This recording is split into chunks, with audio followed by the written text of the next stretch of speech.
The AC football season kicks off tonight with a battle of green and purple. I'm Owen Simpson. And I'm Grant Boone. We'll preview the season opener against the University of North Texas and get to know this year's Wildcats. It's a new season of the Adam Dorrel Show right now.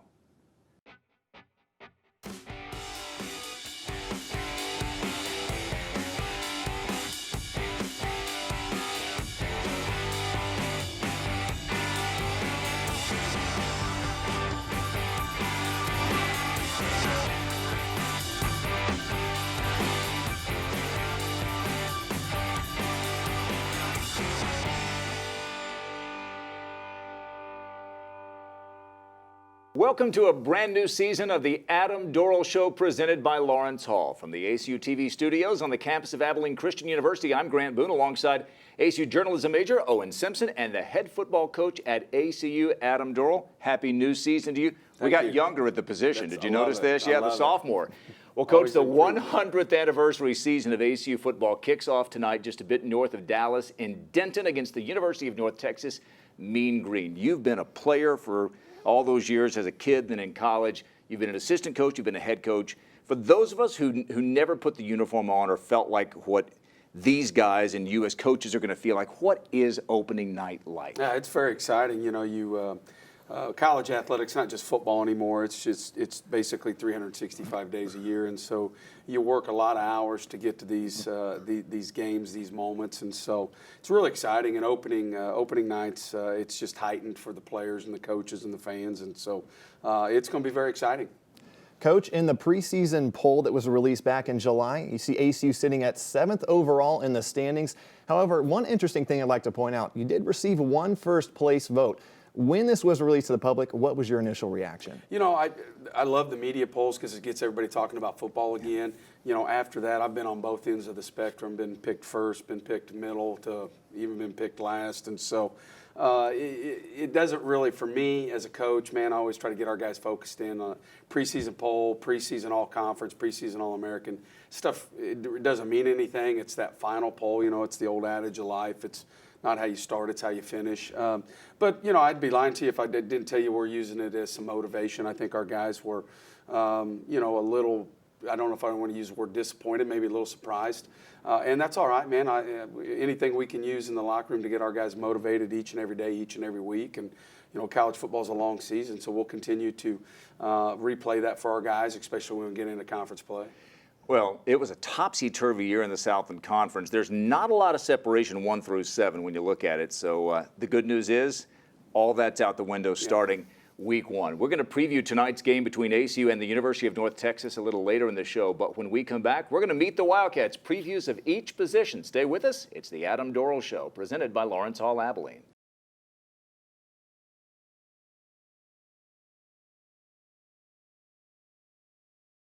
Welcome back to the Adam Dorrel Show. We're going to meet Coach Dorrel's 2019 Wildcats by looking at each position unit. We're going to start on offense. Coach, big picture, you bring a lot of players back on the offensive side. Coming off last year's winning season, offensively, what did you like that you saw in 2018 that you want to keep doing? And is there one area that you say we've got to get better? Yeah, I think the things that stand out that we want to build on from last year are quarterback play. I thought Luke had a good year, played very consistently, and got better each and every week. And our running backs, I thought those running backs both played really, really well, very consistent. You know, each week in and out, they've really fed off each other. The two areas we want to see vast improvement in is the offensive line play, offensive line depth, and just the consistency on those guys. And then our receiving core. I thought last year our receiving core was just too sporadic. And, you know, we're very confident through player development and recruiting that we've addressed those two needs, and we're very excited to see those out and running. Same thing, tight end play last year. You know, Cody Ennis had a really good year at tight end. He's gone, but again, we've added components there where we feel like our potentially we have the chance to enhance the tight end play and the tight end depth. Yeah. And you mentioned the quarterback position. We saw a lot of Luke Anthony last year, over 3,000 passing yards, 23 touchdowns. However, we did get to see some limited action with Samaje Davis. Now, Davis had 29 rushes for over 170 yards last year. Now, how do you see yourself and the rest of the coaching staff implementing both of these quarterbacks? Yeah, I'm excited for fans to watch our games this year, and I'm not going to go into a lot of detail, but we really believe in Samaje's playmaking ability. The thing that Samaje has, it's really hard for the general fan to comprehend, is he has a really, really high football IQ. We can line him up at running back, quarterback, in the slot, at wide receiver, even a wing back type of alignment. And so we have terminology in our playbook that he has to be able to use, tight end terms, slot terms. So he has to memorize all that. And we're going to continue to build off that package. Last year, we have stuff where we can play 2 quarterbacks. We can bring him in. The thing that I've been impressed with him on is his ability to throw the ball better. He's improved definitely in that area, and we're very excited about his growth, his development. And again, he's very, very unselfish. Samaje could play quarterback at a lot of places, and he's been very patient here with us, with this team, and as we've grown his package and gotten him on the field. But he's dynamic when he gets the ball in his hand. And as a second-year starter, it's hard to ask much more of Luke Anthony than what you've received. He's just worked hard since the day he got here, hasn't he? Yeah, he's been very consistent. The thing that I've been proud with Luke on is, his football play last year was better. Where I've seen marked growth this year in him is his leadership. Very proud of him for that. I mean, your quarterback needs to be, your guy. Yeah, got to have it in the locker room, and he's certainly he's bought into that. He's worked to make himself a better leader, and what I mean by that is any leadership position, you have to spend time with people in the organization, and it's got to be quality time, and you've got to go out of your way to do that, to get to know people. And so when people know you, they know who you are as a leader, they trust you more, they'll listen to you more, and he has definitely done that with our football team. Quick follow-up on the running backs. You mentioned Tracy James, Billy McCrary. Tyrese White, as a freshman, averaged almost 8 yards a carry. There's one football, 3 guys who are really good at carrying it and catching it out of the backfield. Is there a more talented group as a group of 2 or 3 than yours? I don't know if there is, Grant. We feel very strongly, and I appreciate you bringing up Tyrese. He's a guy that we try to. He's like Samaje. You got to game plan him in each and every week, and having the ability to move him around so you don't get into tendencies, I think, are really big. Where I've seen really big growth in Tyrese is his ability to blitz pick up and pass pro. But as far as being able to run the football, man, he can do it. Being able to catch the football out of the backfield, he can certainly do it. So we're certainly blessed to have those type of weapons. And again, where we've come in going into year 3, it's really exciting. And now looking at the offensive line, it's nearly intact from last year. So you see a lot of football IQ growth. It's another year in the gym for these guys. With that being said, what are the new expectations with more experience? Yeah, I think the things that are exciting for me on the offensive line, I'm an O-line guy, and so I think one of the great stories right now for our football program that maybe is a little undershadowed. I mean, there's going to be time Saturday where there's 3 kids from Abilene that are starting on the offensive line, and so that's pretty cool. You look at a guy that played at John Crisp at ACS. You got Parmley who played at Wiley, and then you've got Slade Anderson that played at Abilene High. I think that's a great story. I think it's a testament to West Texas football and the football in Abilene here. So that's a really cool story. Reese Backman was in our program last year, battled some injuries, and he's going to start at right tackle right now. He's healthy. He's a senior. He's got college football playing experience. So excited about him. And we have a new center, Nico. Nico was started at Townsend for the last 2 years. They've been a playoff team in the FCS. He's from Texas, Dallas. He's a grad transfer. I feel like Nico has really transformed us. He's super, super athletic on the offensive line, and he's just given us a lot more flexibility in our protections. He's pulling right now in a lot of our pin and pull schemes. And but you go through those 5 guys, and there's marked depth behind those guys, whether it's, Mitchell Melrose. I mean, I could just go down the list. We have depth at that position, and you feel like Dwayne Anthony. You just feel like you have guys that you can move around that give us a chance to be very successful, very competitive. And if we do sustain injury or a guy needs a blow, we don't feel like there's going to be a drop-off when we start moving people in and out. So it's been a big area of improvement for us. Dwayne had a couple of jerseys last year. Yes, he did. Offensive line. By the way, shout out to John Crisp. You mentioned from Abilene Christian School, 6-man football when he played, running out and catching passes every now and then. Like Adam Dorrel, began non-scholarship, earned a scholarship last week. Way to go to John Crisp. And Kobe Clark as well. Absolutely. Which is a good segue into wide receivers because you lose some over-the-top threats with guys like DJ Fuller, but you bring back a guy who is so adept at moving the chains, possession receiver in Josh Fink. Give me a quick overview of the wide receiver position. Yeah, we're going to have some new people in there: Justice Lee, Lionel McConnell. Those are names that people don't know about, but I feel like they've been really, really steady.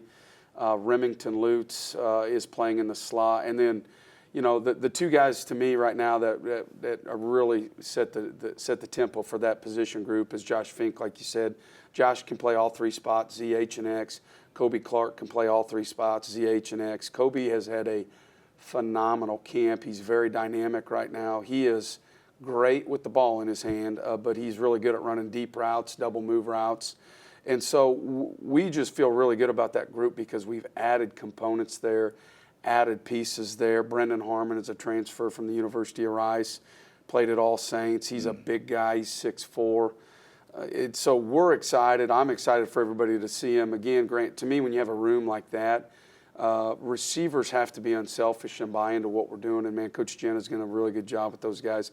Fink has really set the tempo with his leadership in there. It's not about how many passes we each catch. It's how we play collectively as a unit, which, you know, quite honestly, at times last year, I just don't think we were as consistent as we need to be at the receiving core, getting off press man coverage, beating man coverage, and winning those one-on-one matchups. So we're going to find out Saturday because we're going to get blitzed a lot and we're going to get a lot of man coverage. That's a look at the offense. When we come back, we'll preview the ACU defense. This is the Adam Dorrel Show presented by Lawrence Hall Abilene.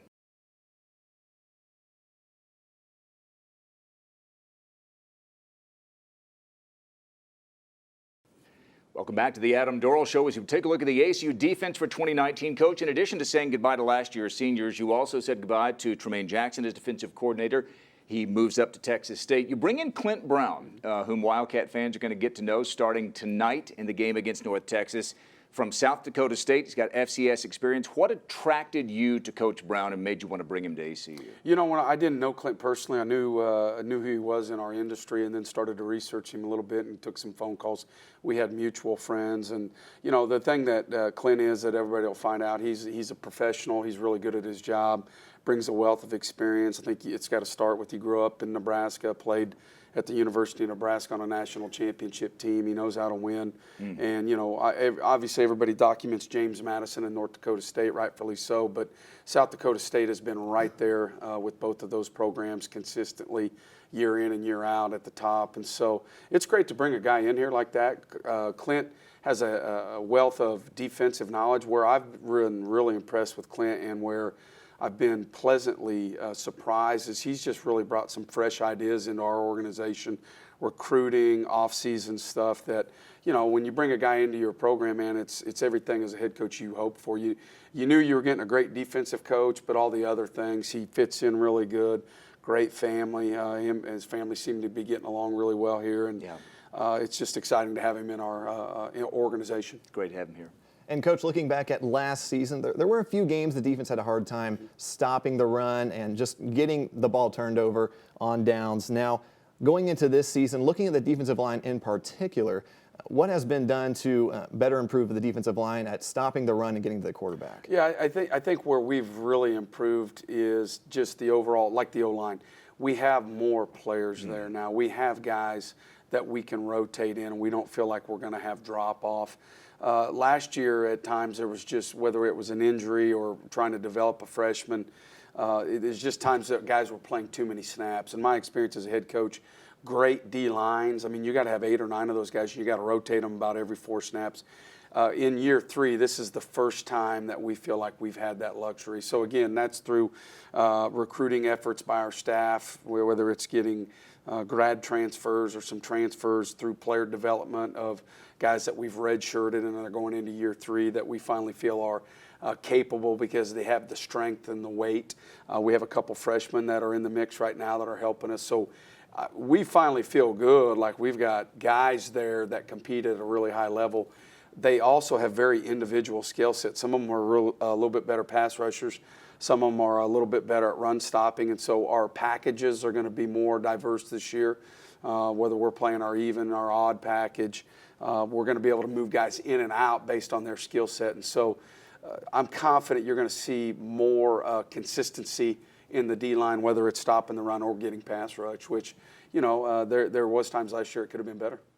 2017, you said goodbye to Sam Denmark, your middle linebacker. All he did was lead the program all-time in tackles. And you wonder, how are we going to replace a guy like that? You don't think you can replace him. What happens? Jeremiah Juice Chambers steps in, leads the team in tackles, preseason All-American candidate this year, and he's got Jack Gibbons and Quay Washington and a couple of guys behind him.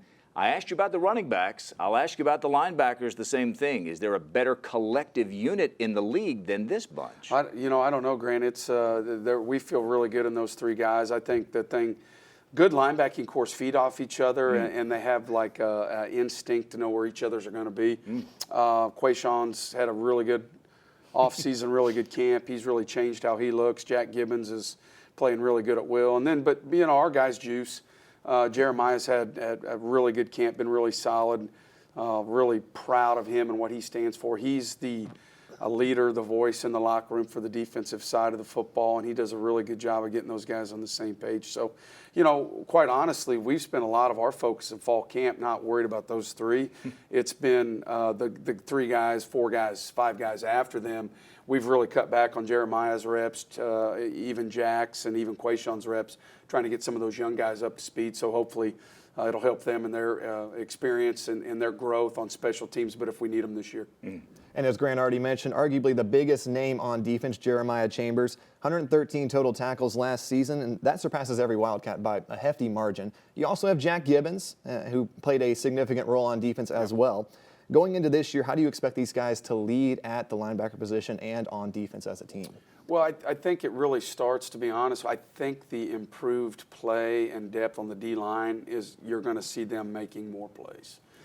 In Clint's system, we put a little bit more pressure on the linebackers and the safeties to do that. And so, we're confident you're going to see Quayshawn have a great year. Jack's going to have a good year. Juice is going to have another great year. And to me, it really starts because the D-line's improved up front. And so we're excited about that. But I think overall, again, their play, their ability has given Clint freedom to utilize some more packages and to get us matched up if we're playing a team that likes to run a lot of 4 wide receivers, 10 personnel, or if we're playing a team that wants to go with big packages. Jack's big enough to play on the line of scrimmage. Quayshawn's big enough to play on the line of scrimmage long enough that we're not worried about getting beat up by a tight end up there anymore. So it's great to have those packages and see those guys develop in our program. On the back end, you've got veteran leadership in Bolu Wanafade and Brandon Richmond. You've got experience at the corner position. If those first 2 levels don't get it done, you've got to have a lot of confidence, don't you, in the back? Yeah, I do. Bolu and Richmond obviously are battle tested. They've had really good camps. They look great. Both of them are playing at a really, really high level. A name Wildcat fans don't know, we picked up a young man by the name of Gabe Ortega, who has just been remarkable. How many things Gabe can do. He can play free, he can play strong, special teams. And I'm not going to go into a lot of depth, but he's a Swiss Army knife, man, and he's been unbelievable to have him in our program. He's got 2 years left, phenomenal student. He's working on his master's here.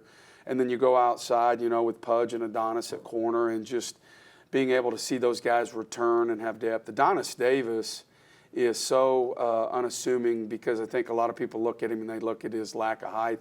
But his testing numbers are unbelievable. His broad jump, his vert, his strength numbers, his power. I mean, his ability to run, and then he is just a hyper competitive young man. And so you need that at corner, don't you? Absolutely, you do. And you got to have a guy in there who, he's going to go nose to nose with, 2 guys from North Texas Saturday that are pro prospects. And so it's going to be really interesting, and I'm really excited to watch those guys compete. One of the things you bring back both of your kickers. Your Oscar Hernandez was maybe the most pleasant surprise of all of 2018. He didn't miss an extra point, one of only, I think, 8 guys in FCS who was perfect in extra points, 9 of 11 in field goals. Simon Laurier, no blocked punts last year after having 4 blocked the year before. A lot of experience there. All right, when we come back, we will preview tonight's season opener against the University of North Texas, and we'll take a quick look at the entire 2019 schedule when we return on the Adam Dorrel Show.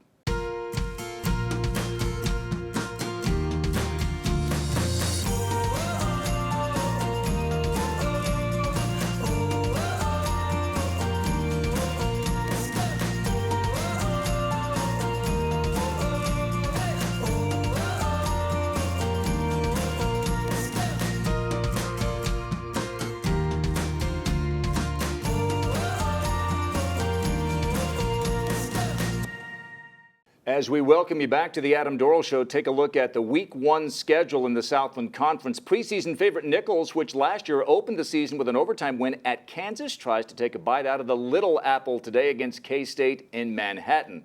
There are 4 matchups pitting teams from the Southland against members of Conference USA, and of course the one we're most interested in is ACU against North Texas. The first meeting between these two teams, Coach, in a quarter century. ACU back then was still Division II, and North Texas was in the Southland Conference. Their nickname was the Eagles. Now they are the Mean Green, and it fits, doesn't it, this nickname. Last year they began the season 4-0, including a win over Arkansas, the SEC. They wound up 9-4 in a bowl game. This season they are the preseason pick to win the West Division in Conference USA. How would you assess the work that Coach Seth Luttrell has done these last 3+ years up in Denton? Yeah, he's really changed that program. In my opinion, he's really put North Texas on the map in football, and has done a phenomenal job. To me, it starts with their quarterback, able to get that young man in their program, and he's playing at a really high level. He's on the Heisman watch list, and so they're just a very dynamic football team, top to bottom right now. There's not weaknesses in there, and it's they've done a really, really good job of recruiting in the state of Texas. Let's flip it around.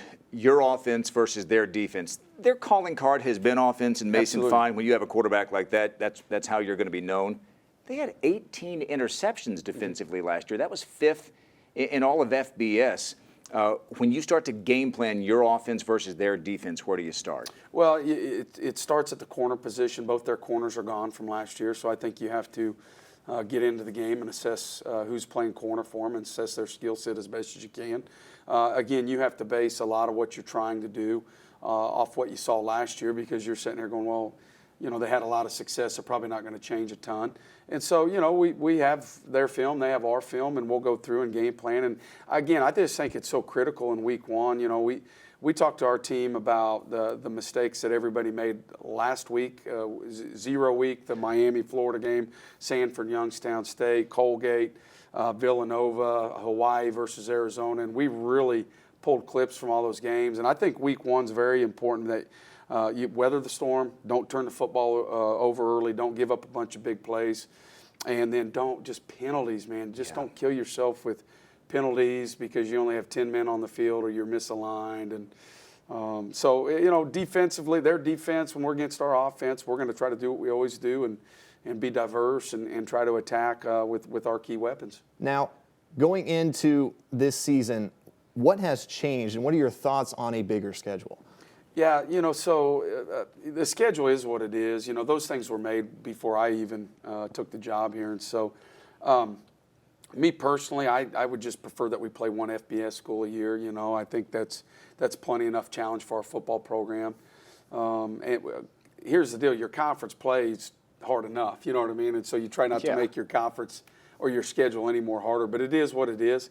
I do like the way our conference sets up this year. And then, you know, bottom line in the Southland Conference, man, there's so much travel in this league. When you research, you have to win road games. I mean, if you want to do what we want to do this year and take that next step, you've got to win. It's different FCS versus FBS. FBS, you've got to win every. It's a cosmetic thing, isn't it?